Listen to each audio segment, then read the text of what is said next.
उमैर नियाजी साहब हमारे साथ कह हैं। रहे थे उमैर कि नियाजी साहब उस अभी फैसले के इमरान ऊपर जो है खान से असर ना पड़े। मुलाकात करके भी आए हैं। उमैर साहब बहुत शुक्रिया, आप हमारे साथ शामिल हो रहे हैं।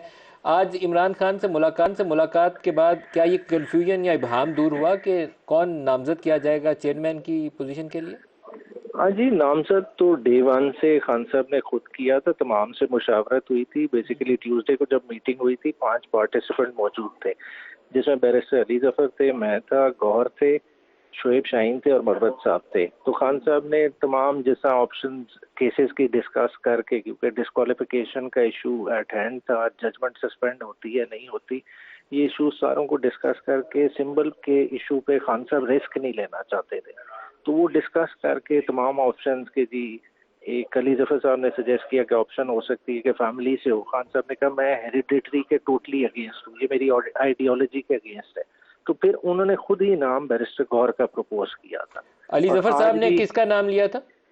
अली जफर साहब ने कहा कि ऑप्शन हो सकती है कि आप फैमिली में से किसी को कर फैमिली लें। से किसको, अलीमा को या बुशरा नहीं, बीबी? वैसे ही नाम लिया कि हो सकती है ये, तो वो स्ट्रेट अवे खान साहब उस डिटेल में नहीं गए थे, उन्हें रद्द कर दिया कि ये चीज मेरी आइडियोलॉजी के अगेंस्ट है। We are not a hereditary party, हम पॉलिटिकल पार्टी हैं, हमने उस तरह से चलना है। तो फिर उस वक्त प्रॉम्प्टली उन्होंने खुद ही नाम सजेस्ट किया कि जी गौहर होंगे।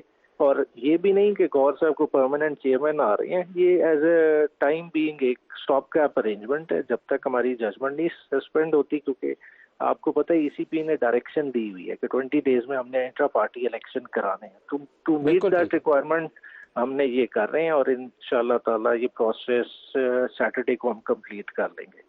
बिल्कुल सही अप्रोच है मेरे ख्याल में, क्योंकि नवाज शरीफ वाला मामला जो 2017-18 का था, उसके बाद आपको एक सोच समझ के ही फैसला करना चाहिए था। एक एक और सवाल है आपसे। आज एक जी। ऑडियो लीक की गई है जिसमें बुशरा बीबी की गुफ्तगू है लतीफ़ खोसा साहब से।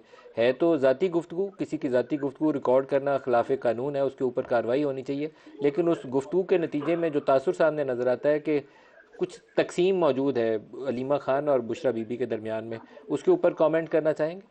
अच्छा, इंटरेस्टिंगली ये जब हुई है ना, मैं ऑलरेडी अडियाला जेल के अंदर था, तो मतलब उस पे ऐसा मैंने अब इन दोनों से बात भी नहीं हुई कि मैं ऑथेंटिसिटी लूं कि ऑथेंटिक है नहीं है, मगर मुझे खोसा कोई साहब ने कह रहा उसकी था कि तस्दीक की खोसा है साहब ने हाँ तस्दीक की है। जी। तो अब देखें, आपस की क्लाइंट और जो है ना वकील की बात है, प्रिविलेज इन्फॉर्मेशन है, ठीक है, उसमें चलें कोई पर्सनल टॉक्स हो सकती हैं, ठीक है ना, चीजें हो सकती हैं।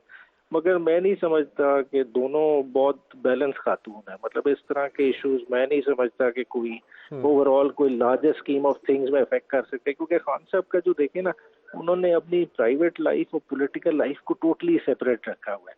वो कभी भी इंस्टेंसेस में चीजों को इन्फ्लुएंस करने नहीं देते।